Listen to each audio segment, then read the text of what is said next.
गुप्त नवरात्रि है, लेकिन शक्ति सुप्त नहीं होती है, शक्ति कभी लुप्त नहीं होती है। जब श्रद्धा, साधना और तपस्या फलीभूत होते हैं तो शक्ति अपने पूर्ण वैभव के साथ प्रकट हो जाती है। पावागढ़ में महाकाली के आशीर्वाद से हम गुजरात और भारत की उसी शक्ति का प्राकट्य देख रहे हैं। आज सदियों बाद महाकाली का ये मंदिर अपने विशाल स्वरूप में हमारे सामने हमारे मस्तक को भी ऊंचा कर देता है। आज सदियों बाद पावागढ़ मंदिर में एक बार फिर शिखर पर ध्वज फहरा रहा है। ये शिखर ध्वज केवल हमारी आस्था और आध्यात्म का ही प्रतीक नहीं है। ये शिखर ध्वज इस बात का भी प्रतीक है कि सदियां बदलती हैं, युग बदलते हैं, लेकिन आस्था का शिखर शाश्वत रहता है। भाई और बहनों, अयोध्या में आकर आपने देखा होगा भव्य राम मंदिर आकार ले रहा है।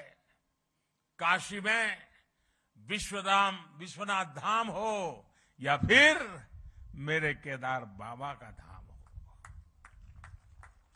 आज भारत के आध्यात्मिक और सांस्कृतिक गौरव पुनर्स्थापित हो रहे हैं। आज नया भारत अपनी आधुनिक आकांक्षाओं के साथ साथ अपनी प्राचीन धरोहर को भी, अपनी प्राचीन पहचान को भी उसी उमंग और उत्साह के साथ जी रहा है। हर भारतीय उस पर गर्व कर रहा है। हमारा ये आध्यात्मिक स्थल हमारी श्रद्धा के साथ साथ नई संभावनाओं के भी स्रोत बन रहे हैं। पावागढ़ में मां काली का मंदिर का पुनर्निर्माण हमारी इसी गौरव यात्रा का एक हिस्सा है। मैं इस अवसर पर मां महाकाली के चरणों में नमन करते हुए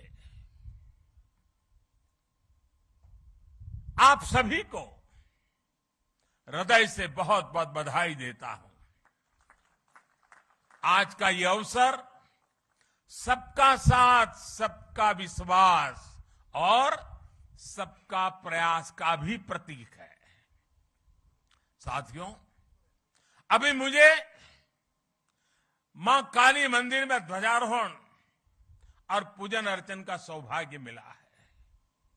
मां काली के दर्शन करते समय मैं सोच रहा था कि आज मां काली के चरणों में आकर क्या मांगू। मां काली का आशीर्वाद लेकर इतिहास गवाह है, स्वामी विवेकानंद जी मां काली के आशीर्वाद लेकर के जन सेवा से प्रभु सेवा में लीन हो गए थे।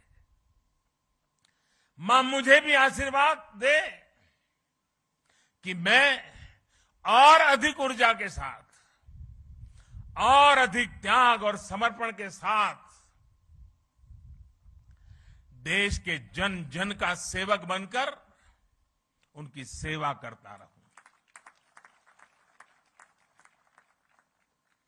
मेरा जो भी सामर्थ्य है, मेरे जीवन में जो भी कुछ पुण्य है, वो मैं देश की माताओं बहनों के कल्याण के लिए, देश के लिए समर्पित करता रहूं। गर्वी गुजरात इस समय इस गर्वी गुजरात की धरती से, मां काली के चरणों से मैं देश की आजादी के अमृत महोत्सव का भी स्मरण करता हूं। साथियों, गुजरात ने जितना योगदान देश की आजादी की लड़ाई में दिया है, उतना ही योगदान देश के विकास में भी दिया है। गर्वी गुजरात भारत के गर्व और शान का पर्याय है। गुजरात ने भारत के व्यापार का भी नेतृत्व किया और भारत के आध्यात्मता का भी उसे संरक्षित करने का पूरा प्रयास किया। सदियों के संघर्ष के बाद जब भारत आजाद हुआ तो हम गुलामी और अत्याचार के घावों से भरे हुए थे। हमारे सामने उस अपने अस्तित्व को फिर से खड़ा करने की चुनौती, उसको लेकर के हम खड़े थे, लड़े थे। भारत के इस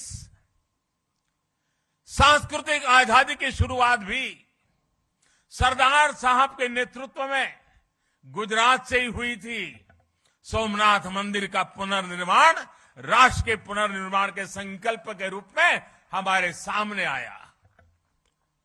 पावागढ़ और पंचमहाल आज सोमनाथ की उस परंपरा को आगे बढ़ा रहा है जिसने गुजरात को पूरे देश में पहचान दी थी।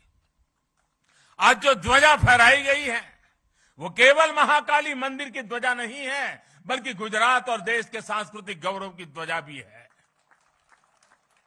पंचमहाल और गुजरात के लोगों ने सदियों से इस मंदिर की भव्यता के लिए प्रयास किए। अब सोने से बढ़े इस कलश के साथ इस मंदिर से जुड़ा वो सपना पूरा हुआ है। आज पावागढ़ और पंचमहाल की तपस्या सिद्ध हुई है। पंचमहाल और इस क्षेत्र में पुराना तो मुझे याद है, आज की परंपरा मुझे उतना पता नहीं है, लेकिन जो पुराना मैं जानता हूं, जब भी कोई शादी विवाह होता था तो इस मंदिर में सबसे पहले भक्त आकर के शादी का जो निमंत्रण पत्र होता था वो मां के चरणों में रख देता था।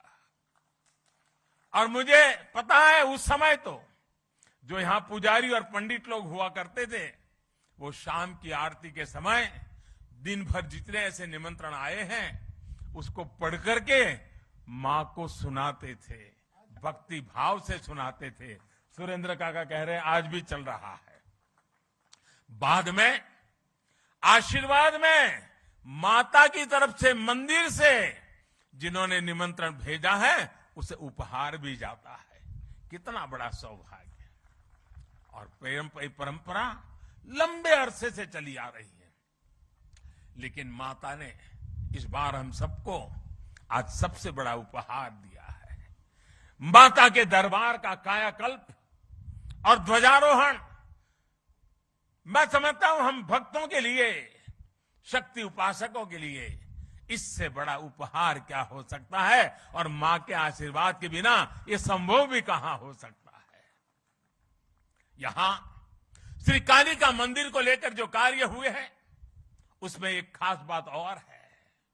महाकाली मंदिर का इतना भव्य स्वरूप दिया गया, लेकिन इस पूरे काम में गर्भगृह में मूल स्वरूप अक्षुण्ण रखा गया। इसे सेवा यज्ञ में गुजरात सरकार, पवित्र तीर्थ यात्रा विकास बोर्ड और ट्रस्ट के लोगों ने मिलकर काम किया। मुझे बताया गया कि मंदिर परिषद की पूरी परिक्रमा के लिए, अभी सुरेंद्र भाई बता रहे थे, दूधिया तालाब और छासिया तालाब को जोड़ने वाला एक परिक्रमा पथ भी तैयार किया जाएगा। यज्ञशाला, भोजनशाला, पर्यटकों के लिए भक्त निवास और छासिया झील से माताजी के मंदिर तक लिफ्ट जैसी सुविधाएं, इसका निर्माण भी किया जाएगा। साथ ही माची के पास अतिथि गृह और मल्टी लेवल पार्किंग का निर्माण भी होगा। पहले यहां पहुंचने के लिए श्रद्धालुओं को कई घंटे लग जाते थे। सीढ़ियों से चढ़ना, यात्रा की थकावट, कठिनाइयों से गुजरना पड़ता था। पहले सीढ़ियां भी कैसी थी, जो पहले आए हैं उनको पता है, उसको सीढ़ी कह सके कि न कह सके, ये हाल था। लेकिन आज वो भी रचना अच्छी हो गई है। अब मंदिर तक पहुंचने के लिए अच्छे पत्थर से अच्छी सीढ़ियां बनाई